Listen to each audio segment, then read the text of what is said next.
For this video review, we're going to take a look at Marvel Legends Spider-Man Across the Spider-Verse. This is the Peter Parker figure. Okay, not the Peter B. Parker, but the Peter Parker figure. Okay, so the rest of the action figures in this wave.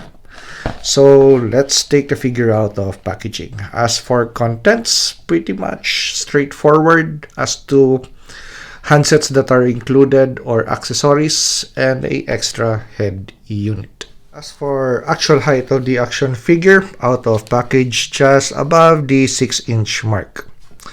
Now there's going to be a slight difference in height if you're going to use this head unit because of that bulbous hair. Okay, so exchanging head units is easy, no effort needed.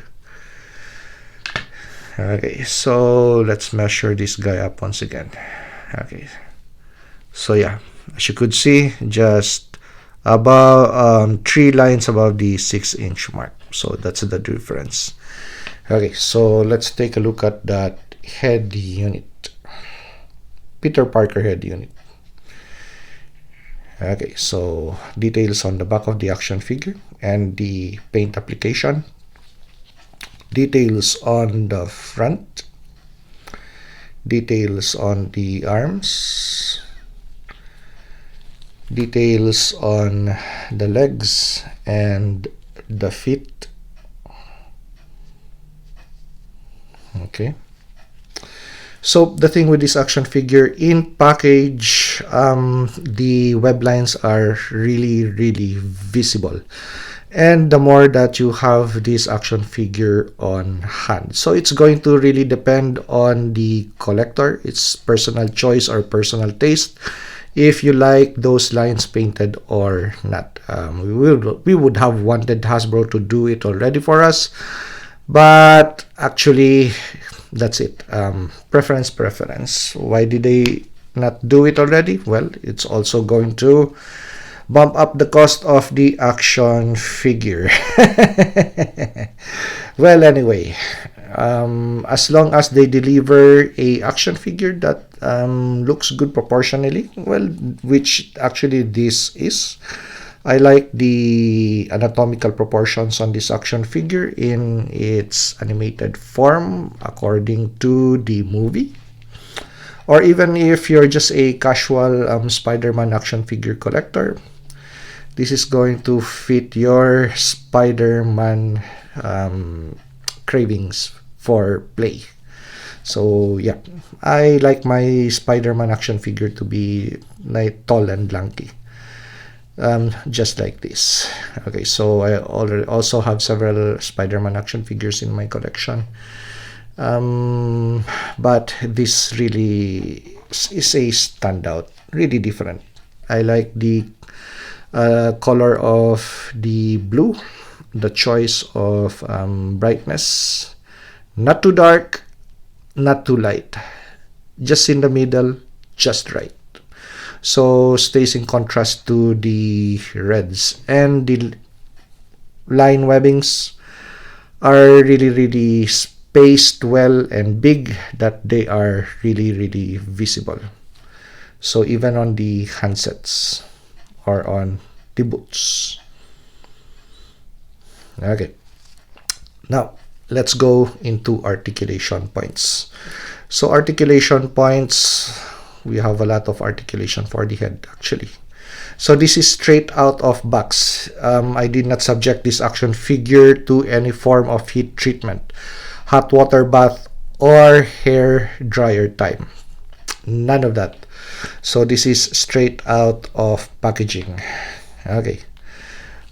With G.I. Joe Classified Series action figures, well, it's a must that you really give those guys heat treatment. But with this, I'm really surprised that it's actually already good out of packaging.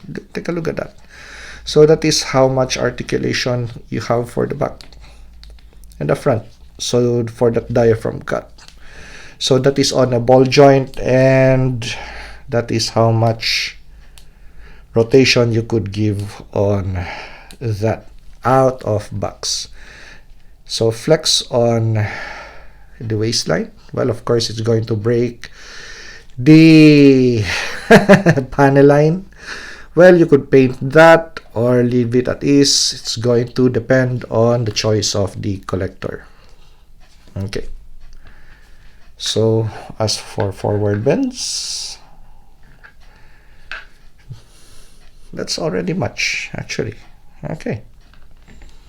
So for side bends that way, and you're letting this guy look up. Yep. Okay, let's move towards the arms. Arms, nice and fluid, no creakiness, or at least the way it is spaced, it's just right. So T-poses. Okay. So I think there's going to be quite a limit, but I think we could still do more. So I'm just afraid, but yeah, we could do more actually. So without even applying heat. Okay, there you go. T-pose. Rotation on the bicep. Pinless joints on the elbow. Pinless joints on the knee. And how does it bend? Does it bend nice and clean? Yep, nice and clean. Well, those parts you could also paint them if you wish, together with that portion. So let's take a look at the bend on that knee. Okay, nice. So we also have drop leg function on this action figure, so improving the articulation points actually. And we have rotation on the thigh. We also have rotation on the boot, and we have a hinge and rocker function for the foot. So this is straight out of packaging, no heat needed. So actually you could already put this guy in Spiderman poses or immediately play with it out of packaging. Okay, Spiderman action figure comparison time. So instead of taking out all of the Spiderman action figures that I have in my collection to lengthen this video, I just took out the one that I consider as the gold standard because the web lines are painted. Okay, so something that which this other guy or the new one resembles. It so happened that Hasbro just skimped on painting the web lines. But does it really matter? Let's take a 360 look at the action figures. As you could see, the camera still captures the web lines on the suit. So I think I'm not going to paint the or panel line this action figure. So I'm just going to retain it as is because yeah, I like it. Well, anyway, I already have this. So the appeal is different, but with regards to play, yeah, they're both good action figures. So straight out of packaging, immediately you could play with this action figure.